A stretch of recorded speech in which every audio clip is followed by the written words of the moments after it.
lembra dessa aqui? Quem lembra?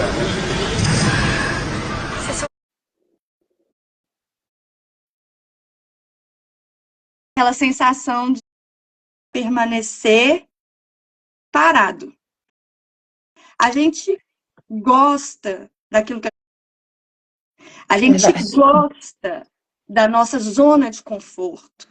Então, a menos que uma força seja gerada, a gente vai permanecer fazendo as mesmas coisas que a gente está acostumado.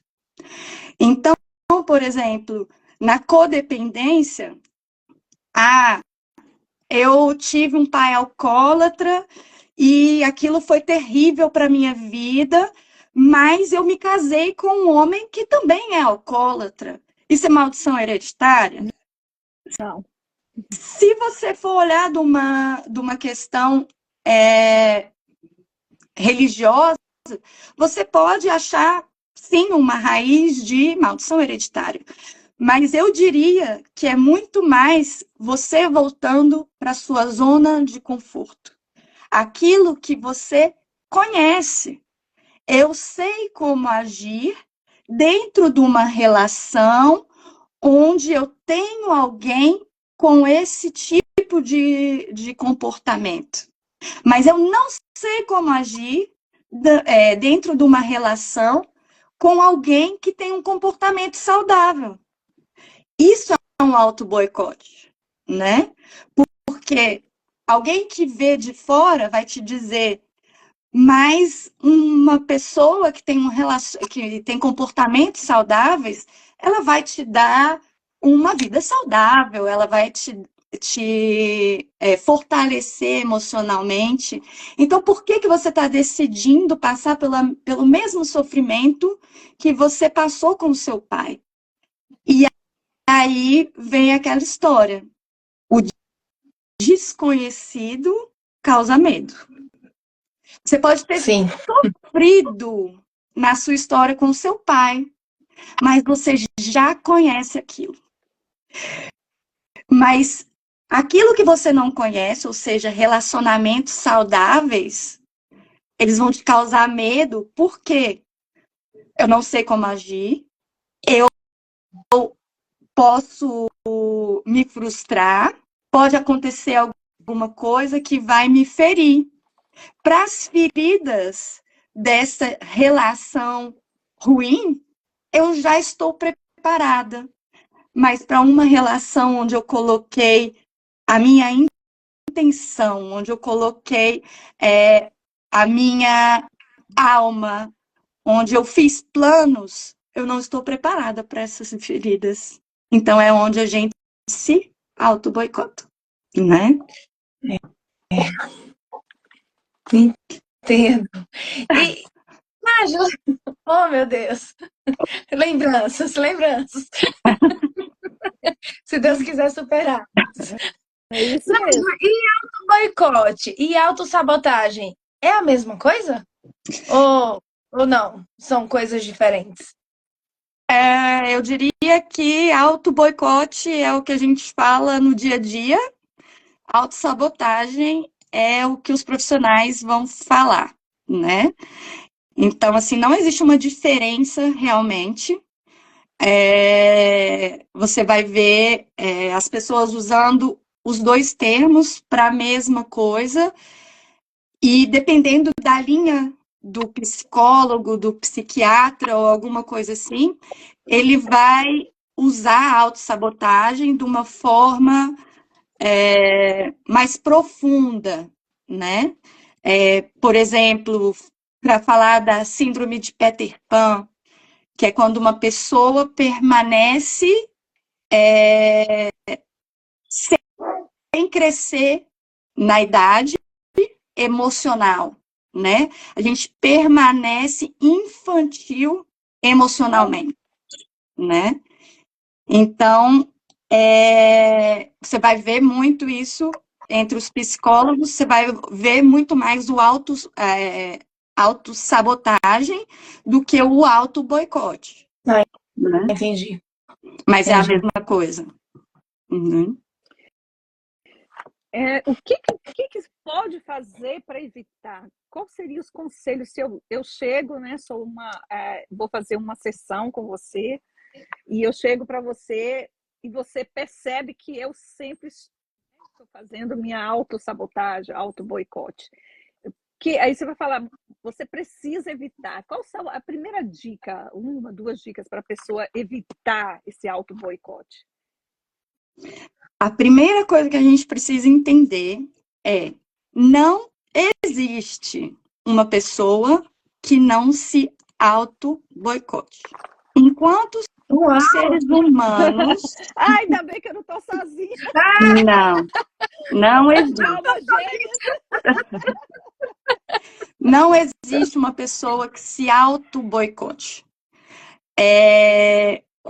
Enquanto pessoas que estão se curando, você pode, muitas vezes, aumentar a frequência em que você vai viver de uma forma saudável, mas não existe essa pessoa que nunca vai se auto-boicotar, né?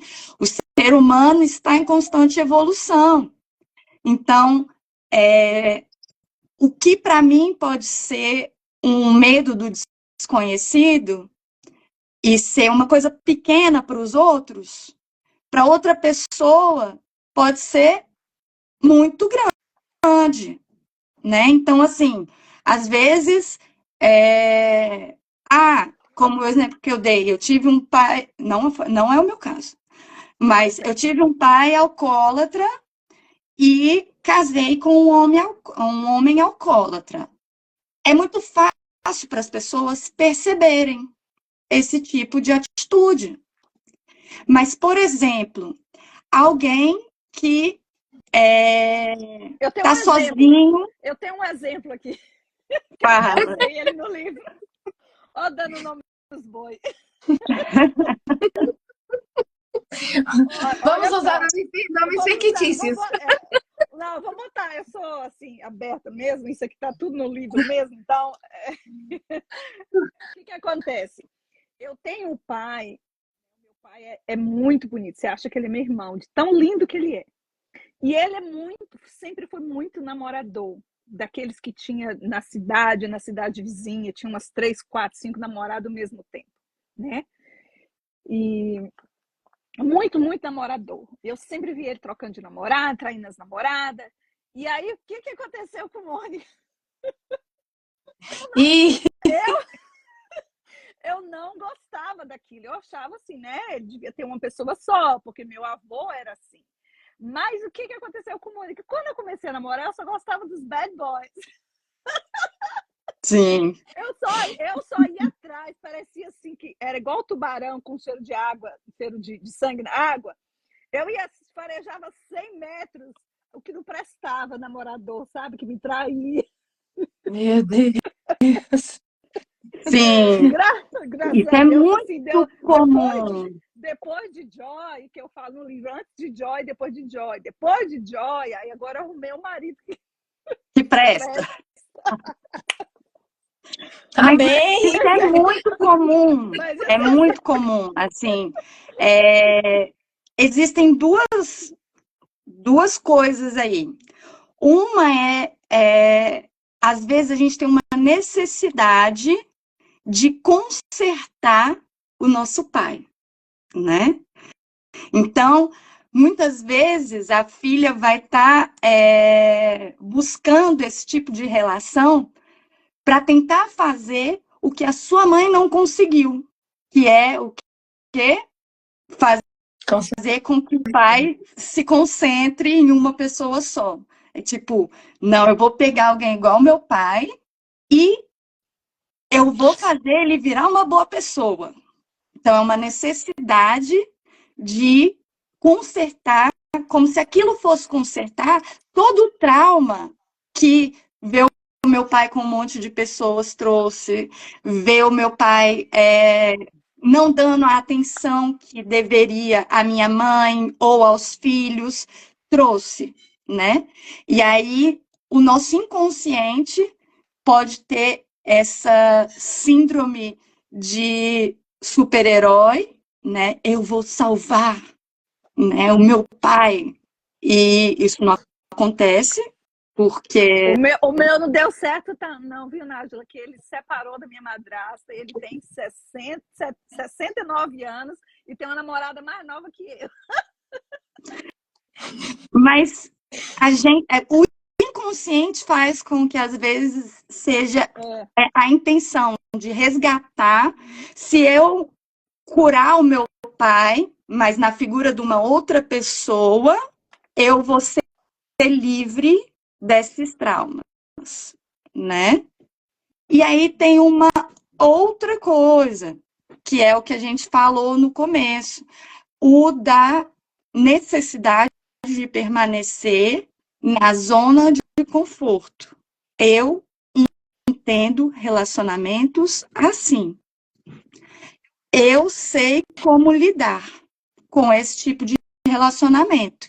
Me machuca, mas eu não tenho como ser frustrada numa relação que eu não espero nada. Eu já sei que ele vai me trair, eu já sei que ele vai ter outras pessoas, então essa dor eu conheço. Mas e se eu confiar numa pessoa boa e não der certo? Essa dor eu não estou disposta a passar, porque essa eu não conheço, né? Então, é essa dificuldade do ser humano de escolher qual é a dor que ele quer passar.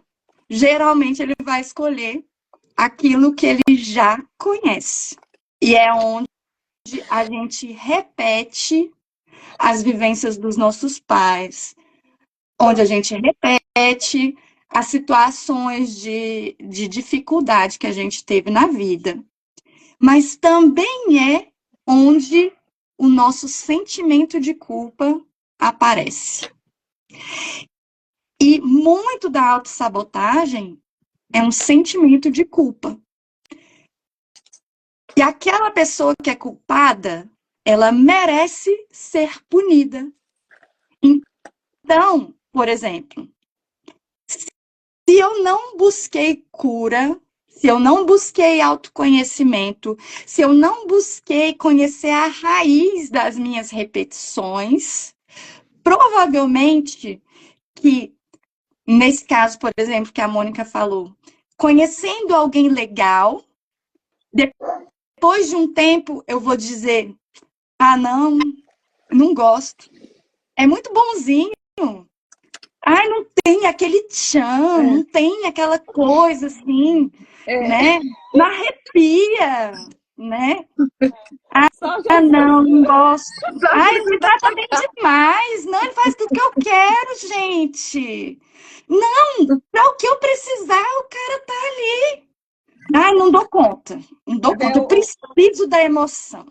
Né? O bate que eu apaixono, né? Exatamente, eu preciso da emoção. E, na verdade, isso é um auto-boicote.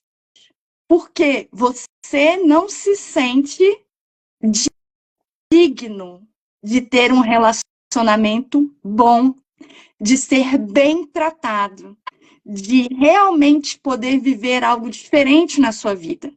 E muito dos relacionamentos que a gente diz, ai, não tá bom, vou sair. Ou daquele emprego, quando você começa a ver que as pessoas estão começando a confiar em você, quando as pessoas estão começando a realmente te dar responsabilidades diferentes, que você vê que alguma coisa está melhorando, aí você diz, ah, não é isso que eu quero. Ah, não gosto da empresa, ah, é longe da minha casa. Ah, e você começa a se dar uma série de desculpas. Pode fazer todo sentido, mas não passam de desculpas. Por quê? Você está com medo do sucesso. Você está com medo de ser reconhecido. Então você faz o quê? Se auto-boicota antes que esse sucesso aconteça. E aí é onde a gente tem um monte de gente dizendo, ai, menina, eu não sei, mas alguém fez um urucubaca para mim. Fizeram um feitiço. Porque nada na minha vida acontece. Nada na minha vida vai para frente, gente. Não é possível. Mas você não está olhando que foram as suas decisões que fizeram com que as coisas não andem. Antes que a Nilma entre na outra pergunta, eu estava pensando aqui, você falando a respeito disso, eu queria saber, assim, se no seu ponto de vista, das pessoas que você tem acompanhado ao longo dos anos, o medo, sabe? A pessoa tem medo, não é medo, ela não aceita elogio, porque tem gente que não aceita elogio, sabe?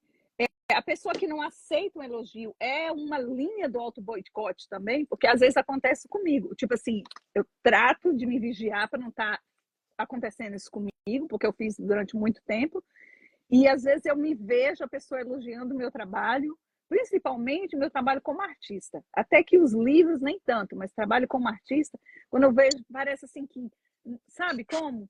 E aí eu noto muito em pessoas que eu trabalho com elas, assim, que recebe elogio e ela dá uma desculpa. Sabe como? Não aceita? Você acha que tem alguma coisa a ver com isso aí? Tem também, porque quando a gente se sente culpado ou não merecedor, parece que você é um impostor quando alguém te elogia, né? Quando alguém diz que você é bom, dá aquela sensação de, não, mas eu podia fazer muito melhor, porque você se cobra de ser melhor a cada momento, porque dentro da sua cabeça você não merece aquilo. Se você não deu o seu melhor naquela situação, se, por exemplo, num dia de inspiração você foi e pintou um quadro lindo, mas aquilo não te custou nada. Foi inspiração, entendeu? Foi lindo, inspiração, mas não te custou nada. E alguém diz, nossa, que perfeição esse quadro. Quando a gente ainda está no auto-boicote, o que a gente vai dizer? O que é que dentro da gente aparece? Você não merece esse elogio. Esse quadro não te custou. Foi muito fácil para você fazê-lo. Então você não merece esse elogio. Aquilo é um auto-boicote, né? Por quê? Porque a gente foi criado, principalmente em países de raízes católica, onde a gente tem que dar para receber. Onde não fez, você é punido. Se você fez, você merece. A gente tem uma dificuldade de lidar com a graça, né? De aceitar que o outro te ame independente dos seus erros. Que Deus te ama independente dos seus erros, né?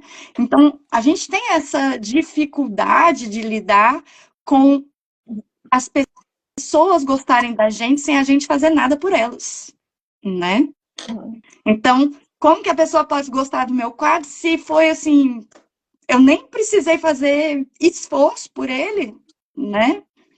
Ah, ficou lindo, mas não, eu não fiz esforço, né? Então, não, nada a ver. Foi rápido que eu fiz, que é aquela mania que a gente tem de diminuir o que a gente fez, né?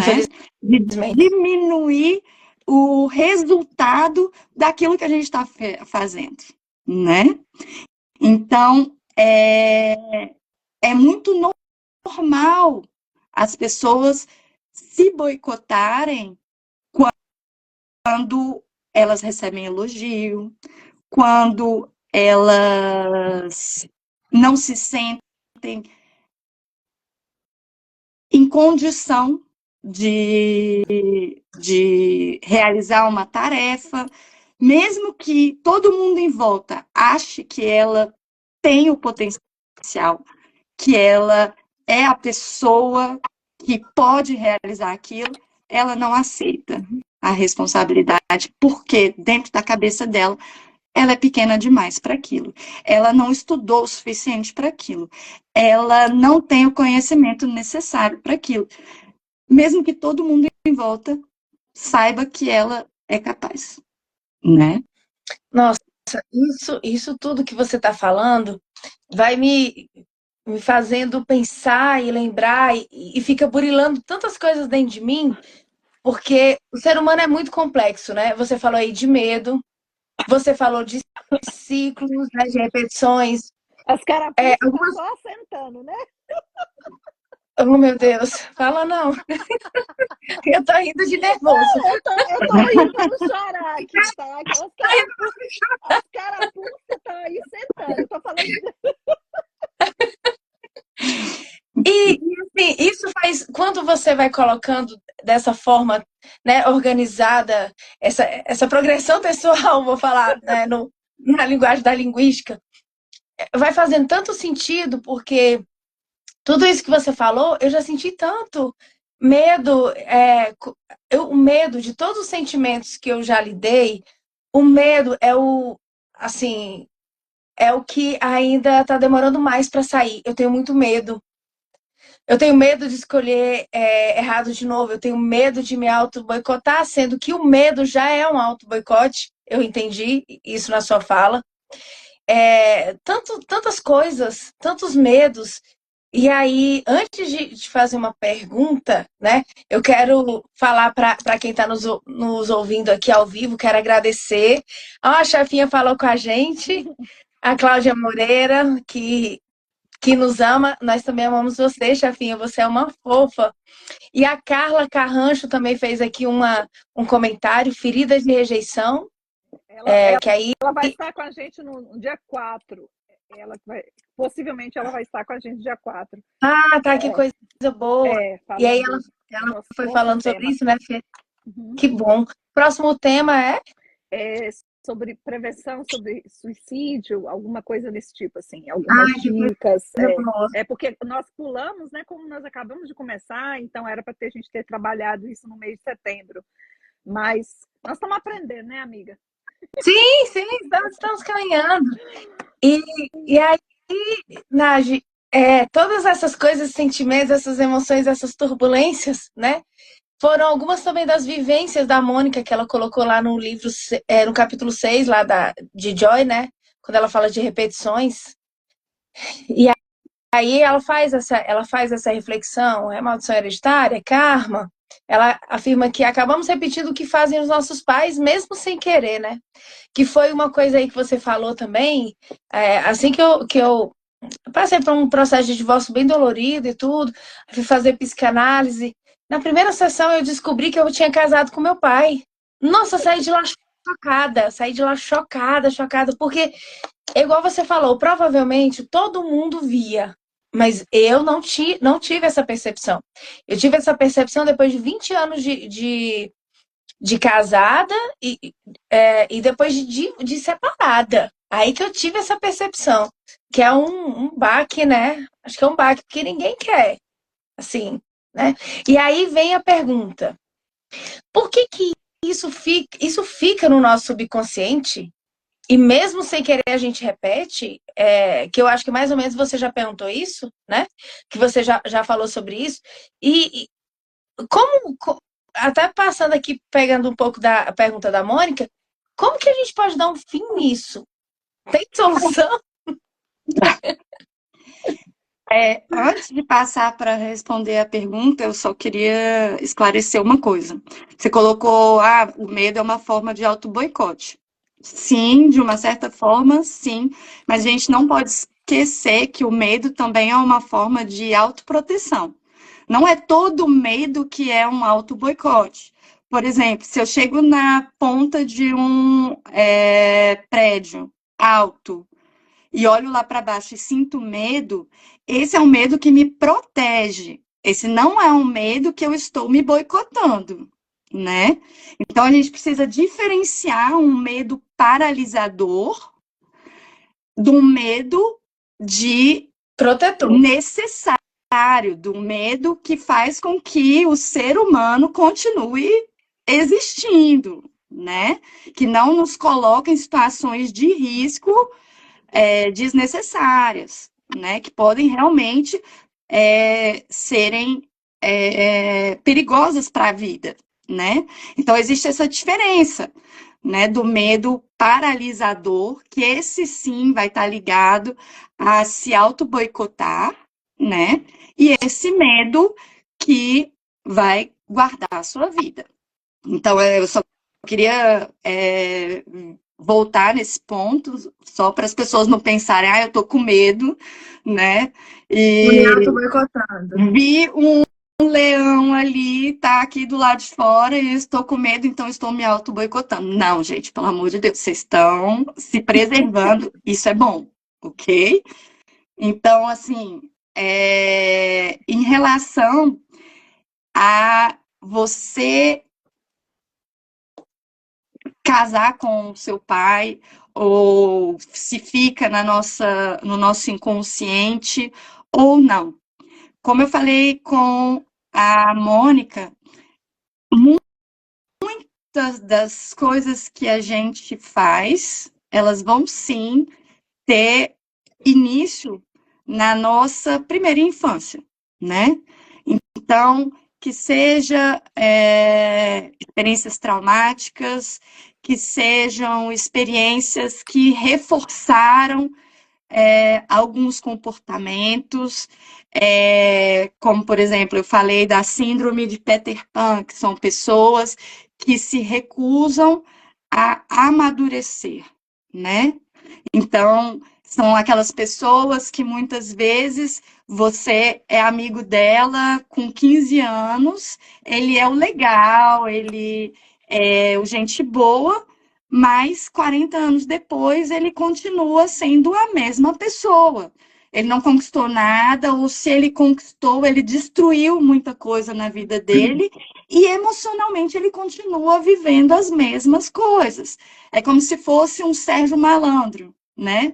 Que 40 anos depois, as piadas são as mesmas, o jeito de se vestir é o mesmo, né? Então, assim, são pessoas que não crescem. Eu não estou dizendo que o Sérgio é assim, eu estou falando do personagem, né? Eu não conheço o ator, né? Não sei se na vida dele, pessoal, ele é assim, mas o personagem é esse, né? 40 anos depois ele continua a mesma pessoa, vivendo as mesmas coisas, sem ter conquistado um relacionamento estável, sem ter conquistado uma vida profissional estável, né? E eu vou falar da maior dificuldade. São aquelas pessoas que elas conseguem um sucesso na vida profissional, mas o resto da vida dela é todo destruído. Essas pessoas, a maioria é difícil as outras pessoas enxergarem como uma pessoa que se auto-sabota. Por quê?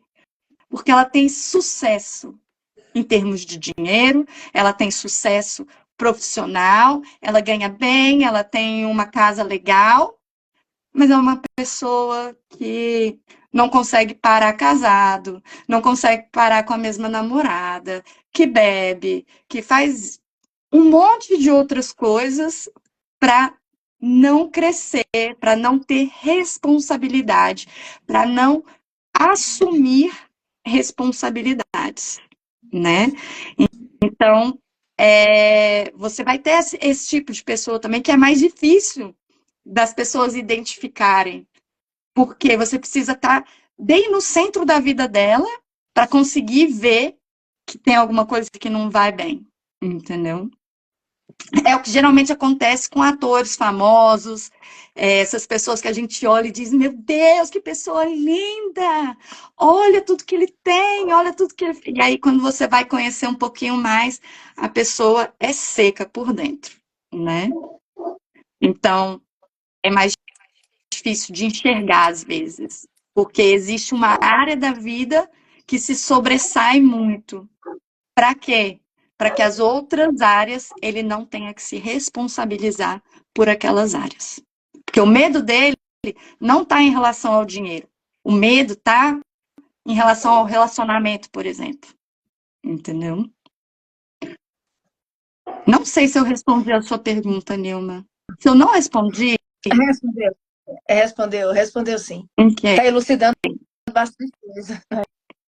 Não, mas você me perguntou sobre o que a gente deve fazer.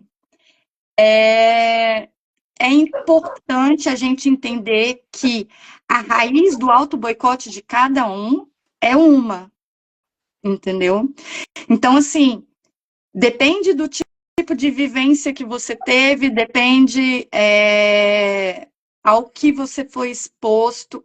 Não é uma coisa que vai ser a mesma para todo mundo. Por exemplo, uma pessoa, eu falei no começo que existem 2 tipos, que eu costumo dividir em 2 tipos.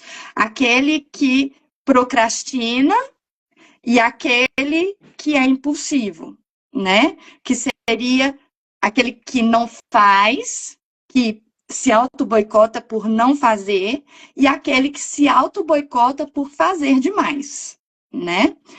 Então, é certo que o processo de cura é diferente para essas 2 pessoas. Para uma pessoa que procrastina, é de estabelecer metas, é de conhecer o que qual é esse medo. Então, uma terapia vai ser para os 2, ok? Você ter um acompanhamento de uma pessoa que possa realmente te mostrar o que você tem vivido, que possa te acompanhar nesse processo de crescimento emocional, né? Pode ser um pastor que tenha o conhecimento também dessa área da nossa vida, que é a alma, né?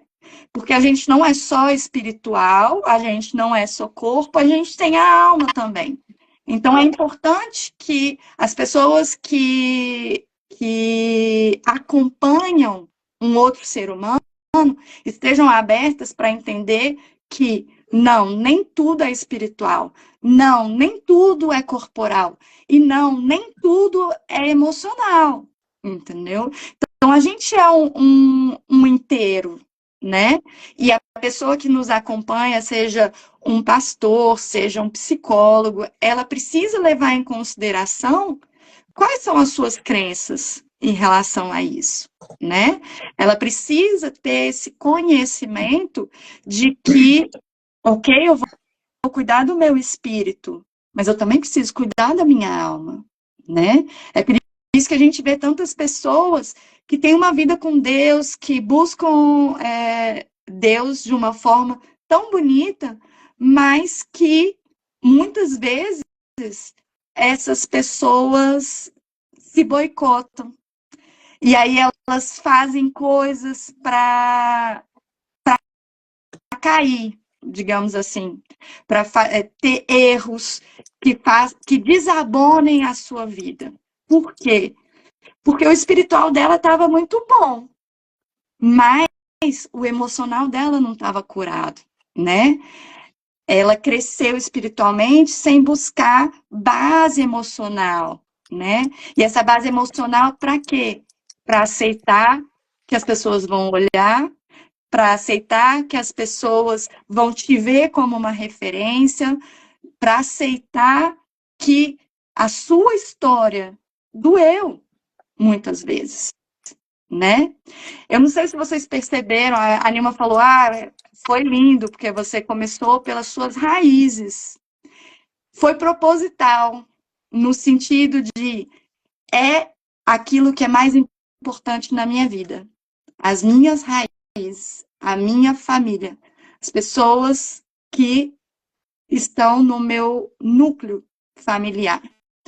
Mas elas também são a raiz da maioria dos meus medos. Elas também são a raiz da maioria das minhas feridas, da maioria das coisas que eu preciso curar em mim. São essas pessoas que geralmente vão ser responsáveis pela forma como eu vou responder ao mundo à minha volta.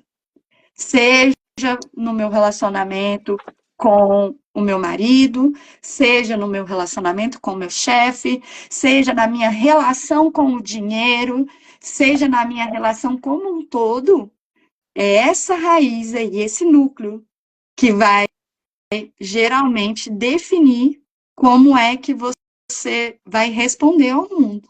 Então, você entender o quanto da sua vivência na infância, na adolescência, aquilo te marcou, é o princípio de uma libertação, né? Uma libertação emocional dos seus traumas.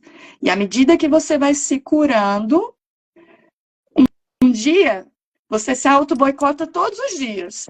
Da hora que você acorda até a hora que você dorme. Aí você vai se curando. Uma hora você se boicota uma vez por semana. Depois, uma vez por mês. Depois de tempos em tempos. Mas como eu te disse no começo, não existe ninguém que não se auto-boicote. Entendi. Só verdades. Ouvi só verdades aí. Antes que você faça quero... a próxima pergunta, Nilma, uma coisa que ela falou aí que eu achei muito interessante, eu queria só abrir o leque um pouquinho. Eu conheço pessoas e tipo assim, que ela falou a respeito de separar, né? Que às vezes eu tô muito bem espiritualmente, mas eu não curei emocional. E a gente vê muito isso, principalmente, né? Igual eu posso falar por vocês, porque nós somos todas professamos a mesma fé, e como muitos de vocês que estão aqui que eu conheço, tá a pastora Ângela, tá Cecília. Tá a Cecília, que é uma amiga pessoal, tem esqueci a mãe do Joshua, esqueci o nome dela, lembrei do filho dela, mãe do Joshua, da Mirella, agora, desculpa minha amiga, me deu um branco aqui. E muitas pessoas que entraram, saíram, a Thalita, eu agradeço a todos que estão aqui nos apoiando, mas tem muito isso, né? Eu vejo assim no nosso meio cristão tem muito isso, pessoas que estão espiritualmente aqui, mas você vê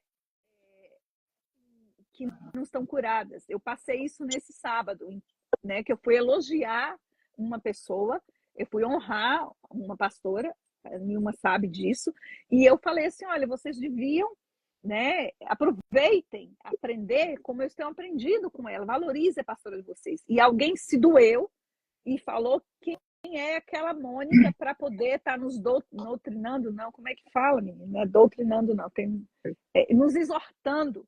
E pelo contrário, eu jamais faria aquilo em outra. Eu não falo nem na minha igreja, quanto mais em outra. Natasha! É o nome da moça, a mãe de Josh e Mirella. Deu um branco assim, Natasha, minha linda, obrigada.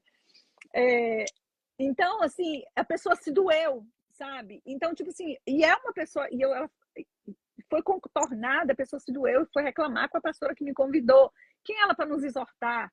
E, tipo assim, é muita dozinha. As igrejas cheias de mimimi, eu vou sair da igreja. O meu pastor está sofrendo com isso, porque pessoas que estão lá, que não aceitam o comando dele, que tudo reclama, que tudo acha que é mandando indireta, pessoas que estão totalmente doentes.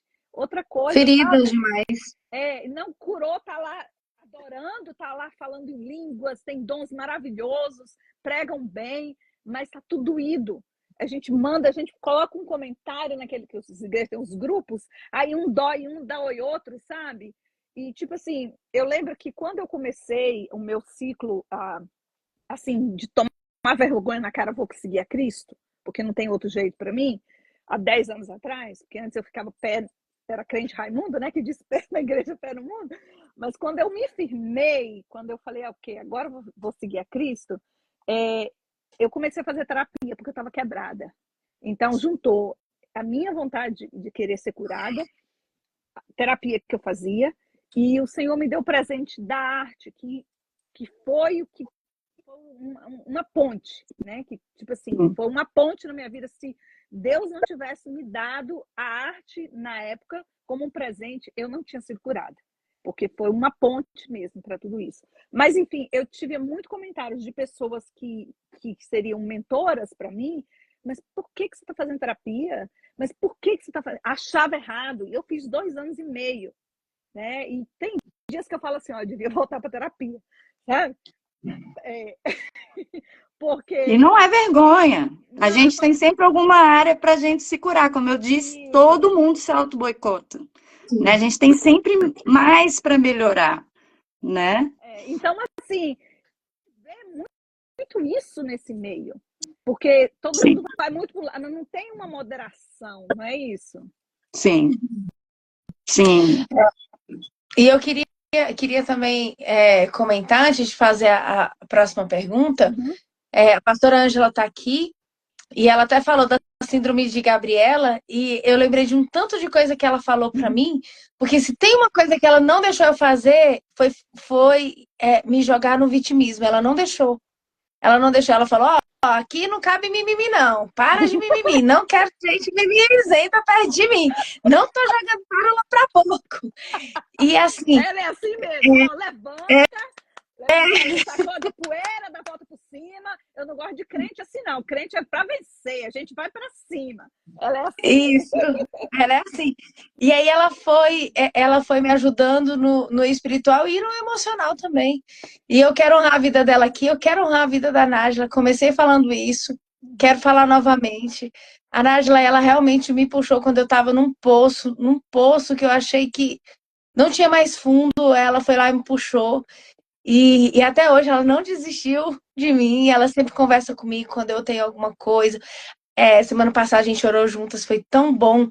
Então, são anjos, pessoas que Deus coloca no nosso caminho, né? A chefinha que está aqui, a Claudinha que a gente fazia, trabalhava no museu, a Nájila, a Cláudia, a Silvana, a Fran, a Nildinha, a Josi.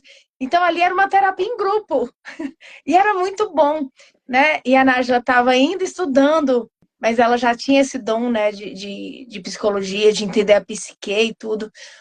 Então, uma coisa... Ai, nós chamamos, pastora. Eu amo muito, a pastora Nájila é muito fofa. Você me bateu, mas você sabe, né, que eu te foram tapas de é necessário, né? Foram necessários. Não tem negócio de alisar e ela não gosta de comiseração, não. Não. Ela não gosta de... E a Nájila também não. Quero falar aqui que quantas vezes eu falei, eu começava contando minha história. Porque meu pai isso, porque minha mãe aquilo, e não sei o quê. E ela fez mais ou menos a mesma pergunta que a pastora Ângela uma vez falou para mim. E você? Caramba, quando ela falou isso, eu falei, eita, é mesmo, né? Ela não alisa, ela não alisa. A Flávia também é assim. A Flávia, ela faz a mentoria com mulheres também e ela não alisa. A Flávia também, por isso, eu sou discípula dessas mulheres duras. Isso. Que são, sabe, pastora Iracema também assim. Então, de vez em quando eu pego umas velhas, mais velhas que eu, que já era para estar me ensinando, eu falo, você tá bom tomar vergonha na cara. Me desculpa, mas você tá... Aí, tipo assim, eu sou meio... Tá vendo aí, Natasha, da onde eu saí? De vez em quando eu chego assim e falo. E as pessoas ficam assim, meu Deus, a Mônica falou isso, mas é porque, tipo, gente... A gente tem que ser curado para curar. Uma hora Sim. A gente tem que ser curado. A gente não pode ficar, como diz o síndrome de Peter Pan, crente a vida toda. A vida toda, todo dia eu vou lá e no leitinho, a vida toda no leitinho. Ali, Paulo, eu creio que Paulo, eu estava lendo sobre isso hoje. Ele fala assim, sermos maduros na fé, está na hora da gente comer carne, parar de tomar leite, né? Como cristão, como pessoa, como os nossos sentimentos também. A gente tem que crescer uma hora. Vai chegar um tempo em que vai chegar meninas, moças jovens na igreja, e eu tô lá velha, tudo que fala para mim me dói. Tudo que fala para mim me dói às vezes. Só que aí eu chego, reclamo pro dono dos crentes, reclamo, e aí choro, acho ruim, e no outro dia eu tô lá com a cara de óleo de peroba passada e faço de conta que ela disse que quer me defender. Você vai ter oportunidade. Nós vamos te dar a oportunidade oportunidade para você, Stephanie. Nós vamos Você pegar vai contar o você um seu dia desse. testemunho aqui, Nós pastora. vamos pegar Pastor, ó, você. aqui a gente só tá falando bem de você, que você foi uma das pessoas que tirou a gente do fundo do poço. A gente tá aqui honrando sua vida, porque, sinceramente, se a gente achar alguém para lamber as nossas feridas conosco, como é que a gente vai crescer, né, Nagi? Com Não certeza. cresce, não cresce. Ia estar E toda aí, querubenta até hoje. sim, sim. E aí teve um dos meus aniversários que a pastora, eu liguei para a pastora Ângela me mandou uma mensagem falando assim: Nilma, o milagre é você.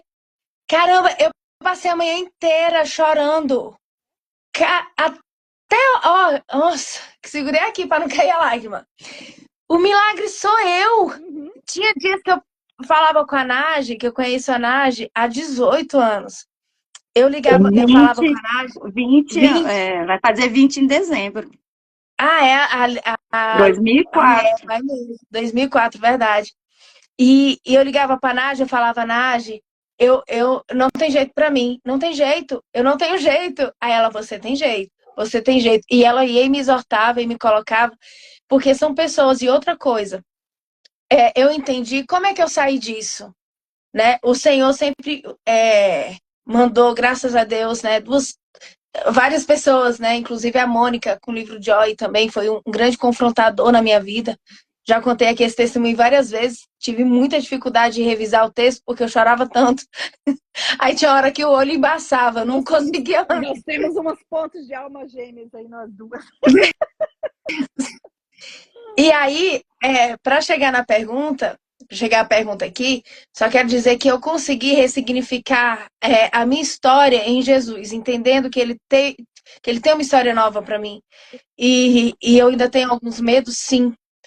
Mas eu entendo que ele está no controle, não perdeu o controle. E um dos grandes problemas que eu tinha era com meu pai. E eu consegui ressignificar a figura paterna também por intermédio de um amigo, que ele era tão bondoso, ele parecia um pai, né? Ele tinha muitas atitudes paternas. E eu fui vendo, né? E aí depois desse movimento, eu comecei a entender quem era Deus, né? Quem era Jesus e tudo. E aí isso foi ressignificando. E aí, enfim, a pergunta que a Flávia Gomes pediu para fazer, né? Se o auto-boicote e a repetição de vivências podem desencadear uma depressão e pensamentos suicidas. Com certeza. Porque quando você começa a se auto-boicotar, como a gente falou no começo, é uma forma de se punir. E é uma forma de não ter sucesso, ok? Então, você começa, por exemplo, você começa a história que a Mônica contou, de que ela estava sempre se relacionando com os bad boys. Chega uma hora que você está tão descrente, tipo, eu não quero mais saber de relacionamento, porque esses caras não querem nada com nada. Mas da mesma forma que isso pode acontecer com relacionamentos, e aí você se fechar para relacionamentos, isso pode acontecer em qualquer área da nossa vida. Mas imagina que existem pessoas onde esse auto-boicote é tão crônico que ela vai fazer isso em várias áreas da vida dela. Então, lá vai ser, meu relacionamento não dá certo, o meu emprego é um emprego porcaria, eu não consigo alcançar nada de importante na vida, os meus relacionamentos não são relacionamentos que me suportam, eu não tenho mais nada para fazer na vida. Por que eu vou continuar vivendo? Né? É onde as pessoas começam a olhar para aquilo que acontece de ruim, e onde elas começam a achar que fizeram macumba para elas, entendeu? Porque nada dá certo. Mas elas não olharam para si mesmas, elas olharam para as circunstâncias. Elas não conseguem ver que foram decisões que elas tomaram. E lá é importante entender que eu não estou dizendo que as pessoas não sofrem. Eu não estou dizendo que as pessoas não têm o direito de viverem os seus lutos, entendeu?